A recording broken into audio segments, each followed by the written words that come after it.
Hello there. Good to be with you. As we celebrate the fourth Sunday in Ordinary Time, we're given a beautiful passage from the letter of St. Paul to the Corinthians. It is really one of the most striking passages of his writing, and probably one of the ones that is most easily accessible and understandable to anyone who would read them.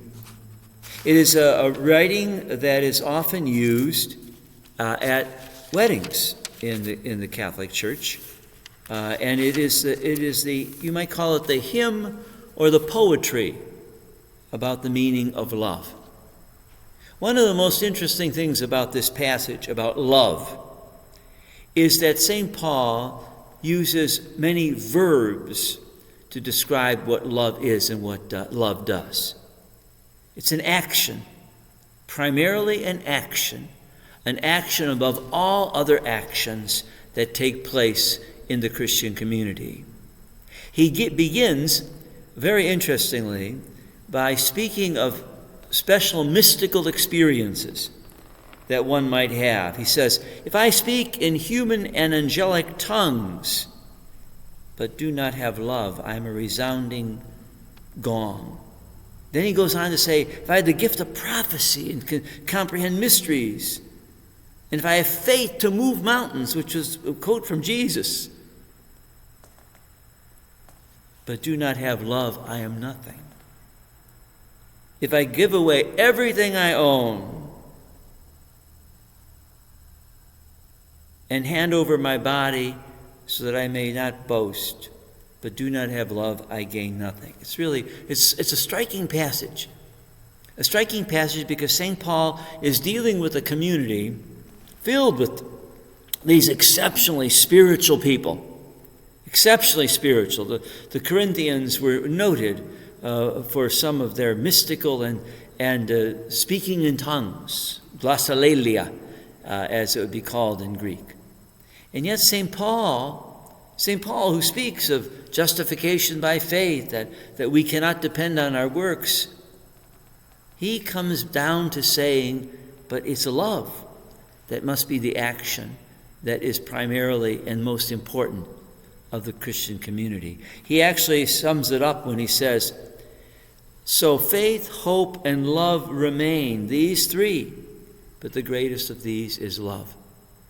So for a moment, let's look at that more closely, that beautiful poetry, because then he starts describing what love is. He says, love is patient, love is kind, it is not jealous, it is not pompous, it is not inflated, it does not seek its own interests, it is not quick-tempered, it does not brood over injuries, it does not rejoice over wrongdoing, but rejoices with the truth. I remember a number of years ago reading about this passage in some commentary by some theologian, and it was really interesting. The commentator said, substitute in this passage for the word love, substitute Christ Jesus. He said, then you will really understand this passage is not a flight of rhetoric and poetry as though it's something inaccessible or impossible. St. Paul is experiencing that love in his love for Jesus Christ and Jesus Christ's love for him. St. Paul, interestingly, ends this passage or this area with an interesting, you might say, reflection. He talks about what you know. And he says, at present I know partially. Then I shall know fully as I am fully known. What does that mean? That I shall know fully as I am fully known by whom? By God. In his presence.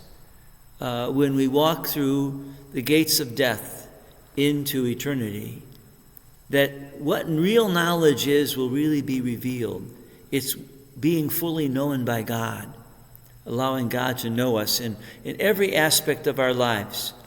The good and the bad, the weak, the great, the mystical, the spiritual, the failings, the faults, to really be fully known by God is what love is all about. God is in love with us in such a way. So when we read this passage of Corinthians at the Mass, we need to keep in mind that very reality, that it is Jesus Christ who bears all things. It is Jesus Christ who endures all things. It is Jesus Christ who does not seek his own interest. It is Jesus Christ who does not rejoice over wrongdoing, but rejoices with the truth. It is Jesus Christ who never fails us, because he loves us, and we will discover what it really means. Yes, faith, hope, and love are very important, and they always remain, but the greatest of these is love, an action, a verb, doing the will of God.